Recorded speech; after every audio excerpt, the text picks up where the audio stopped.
महाराष्ट्राच्या राजकारणातील एक झंझावात, पहाटे 6 वाजल्यापासून कामाचा धडाका लावणारा नेता म्हणजे अजितदादा पवार.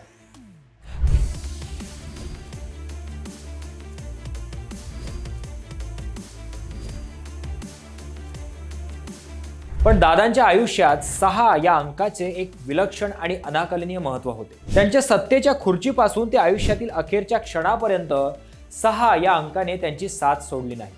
नमस्कार, मी प्रथमेश. आज आपण पाहणार आहोत दादांच्या आयुष्यातील या आकड्यांमागचे न्यूमरोलॉजी कनेक्शन आणि त्यामागचे लॉजिक. काय योगायोग आहे बघा. दादांनी 6 वेळा उपमुख्यमंत्री म्हणून शपथ घेतली. मंत्रालयातील ऑफिस 6व्या मजल्यावर होते आणि कामाची सुरुवात सकाळी नेमकी 6ला व्हायची.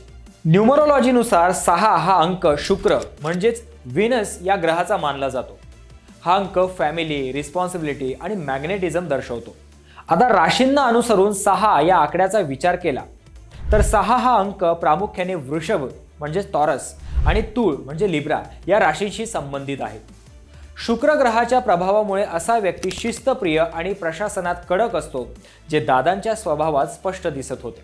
Reflection in life. 6 अंक असणारी माणसे दिलेला शब्द पाळणारी आणि लोकांच्या हितासाठी स्वतःला झोकून देणारी असतात. दादांची स्पष्ट वक्तेपणा ही ओळख नेमकी याच ग्रहाच्या प्रभावातून येते. Baramati plane crash. ज्या दिवशी ही घटना घडली त्या दिवशी दादांचे वय गणितानुसार 66 वर्षे 6 महिने आणि 6 दिवस इतके भरत होते. न्यूमरोलॉजीमध्ये अशा ट्रिपल कॉम्बिनेशनला खूप महत्त्व असते. दादांच्या बाबतीत नियतीचा हा खेळ एका विशिष्ट वळणावर येऊन थांबलाय. अजून एक विचार करायला लावणारी गोष्ट म्हणजे हिंदू शास्त्रानुसार निधनानंतरचा 10वा दिवस अत्यंत महत्त्वाचा असतो आणि अजितदादांचा हा दिवस 6 फेब्रुवारीला येत आहे. ही तारीख सुद्धा त्यांच्या 6च्या मालिकेचाच एक भाग ठरली. आता प्रश्न असा पडतो की ज्या 6 आकड्याने दादांना अफाट सत्ता, लोकप्रियता आणि 6 वेळा उपमुख्यमंत्रीपद दिले, तोच 6चा आकडा शेवटी घातक ठरला का? लॉजिकल ॲनालिसिस बघता अंकशास्त्रानुसार 6 हा अंक जबाबदारी आणि त्यागाचा मानला जातो. दादांच्या आयुष्यात या अंकाची तीव्रता इतकी वाढली होती की 66 वर्षे 6 महिने आणि 6 दिवसांचा तो टप्पा त्यांच्या प्रवासाचा अंतिम टप्पा ठरला. याला आपण घातक म्हणण्यापेक्षा नियतीचे अटळ चक्र म्हणू शकतो.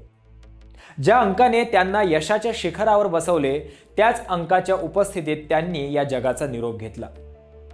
हा योगायोग विज्ञानाच्या पलीकडचा आणि विचार करायला लावणारा आहे.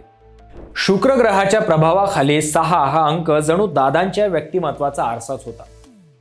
6व्या मजल्यावरून सुरू झालेला हा प्रवास वयाच्या 66 वर्ष 6 महिने 6 दिवस या योगायोगावर थांबेल असं कोणालाही वाटलं नव्हतं. 6 हा आकडा त्यांच्यासाठी भाग्यवान सुद्धा ठरला आणि शेवटी तोच अंतिम सुद्धा ठरला. तो घातक म्हणण्यापेक्षा नियतीचा अटळ आकडा असं म्हणणं जास्त योग्य ठरेल. आता हा केवळ योगायोग आहे की एखादी अदृश्य शक्ती? तुम्हाला काय वाटतं? कॉमेंट्समध्ये नक्की सांगा.